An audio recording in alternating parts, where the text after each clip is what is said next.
Cleopatra सातवीं, प्राचीन मिस्र की आखिरी फेरौन, सदियों बाद आज भी हमें हैरान करती है। उनकी बुद्धिमता, राजनीतिक चतुराई और जूलियस सीजर और मार्क एंटनी के साथ उनके प्रेम संबंध अनगिनत किताबों, नाटकों और फिल्मों का विषय रहे हैं। फिर भी इतनी प्रसिद्धि के बावजूद उनके आखिरी आरामगाह का स्थान इतिहास के सबसे स्थायी रहस्यों में से एक बना हुआ है। 30 ईसा पूर्व में क्लियोपेट्रा की मृत्यु से जुड़ी परिस्थितियां रहस्य और अटकलों से घिरी हुई हैं। हम जानते हैं कि उन्होंने एक नाटकीय अंत चुना, कथित तौर पर एक जहरीले सांप एसिप को खुद को डंसने दिया, लेकिन एक पुष्टि किए गए दफन स्थल की कमी ने सदियों से अटकलों और कई खोजों को हवा दी है।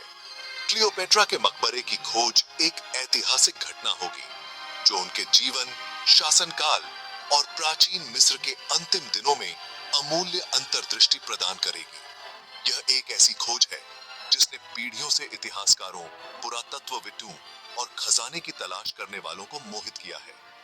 क्लियोपेट्रा के मकबरे का रहस्य एक मोहक गीत की तरह है जो हमें एक शक्तिशाली रानी और उसकी खोई हुई दुनिया के रहस्यों को उजागर करने के लिए आकर्षित करता है।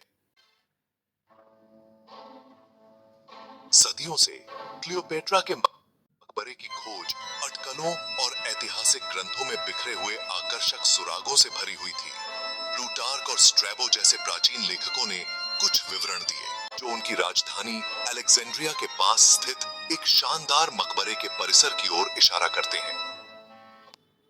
कुछ खातों ने सुझाव दिया कि क्लियोपेट्रा और मार्क एंटनी को एक साझा मकबरे में एक साथ दफनाया गया था, जो खोज में जटिलता और साजिश की एक और परत जोड़ता है।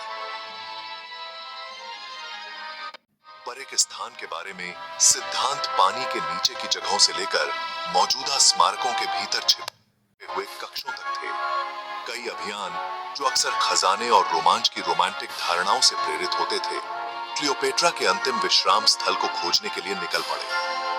हालांकि सीमित तकनीक, गलत जानकारी और अलेक्जेंड्रिया के लगातार बदलते परिदृश्य के संयोजन के परिणाम स्वरूप बार-बार विफलताएं मिली। 21वीं सदी की शुरुआत ने क्लियोपेट्रा के मकबरे की खोज में नए सिरे से रुचि और वैज्ञानिक कठोरता लाई। एक प्रमुख मिस्र के पुरातत्वविद जही हवास ने अलेक्जेंड्रिया में आइसिस के मंदिर में खुदाई का नेतृत्व किया। हवास का मानना था कि क्लियोपेट्रा, जिन्होंने जानबूझकर देवी आइसिस से जुड़ी एक छवि विकसित की थी, ने इस शक्तिशाली देवी को समर्पित। हवास ने अलेक्जेंड्रिया में आइसिस के मंदिर में खुदाई का नेतृत्व किया। हवास का मानना था कि क्लियोपेट्रा, जिन्होंने जानबूझकर देवी आइसिस से जुड़ी एक छवि विकसित की थी, ने इस शक्तिशाली देवी को समर्पित स्थान को चुना होगा। उनकी टीम ने मंदिर के आसपास के क्षेत्र का पता लगाने के लिए जमीन में प्रवेश करने वाले रडार और अन्य गैर आक्रामक तकनीकों का इस्तेमाल किया, जबकि आइसिस के मंदिर में खुदाई से क्लियोपेट्रा के मकबरे का पता नहीं चला, लेकिन उन्होंने टॉलेमिक युग से महत्वपूर्ण कलाकृतियों का अनावरण किया जिस राजवंश से क्लियोपेट्रा संबंधित थीं। खोजों ने इस अवधि में बहुमूल्य अंतर्दृष्टि प्रदान की और खोई हुई रानी की खोज में और रुचि को बढ़ावा दिया। 2005 में एक डोमिनिकन वकील से इतिहासकार जासूस बनी कैथलीन मार्टिनेज एक नए सिद्धांत के साथ उभरी।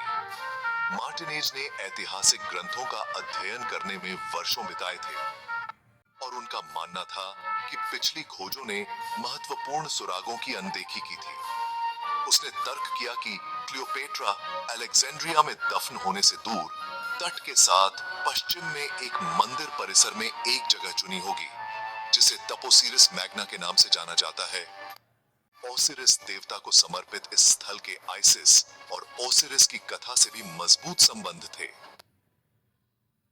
जो मार्टिनेज की परिकल्पना का समर्थन करते थे। मार्टिनेज के सिद्धांत, जो शुरू में कुछ विद्वानों से संदेह से मिले थे,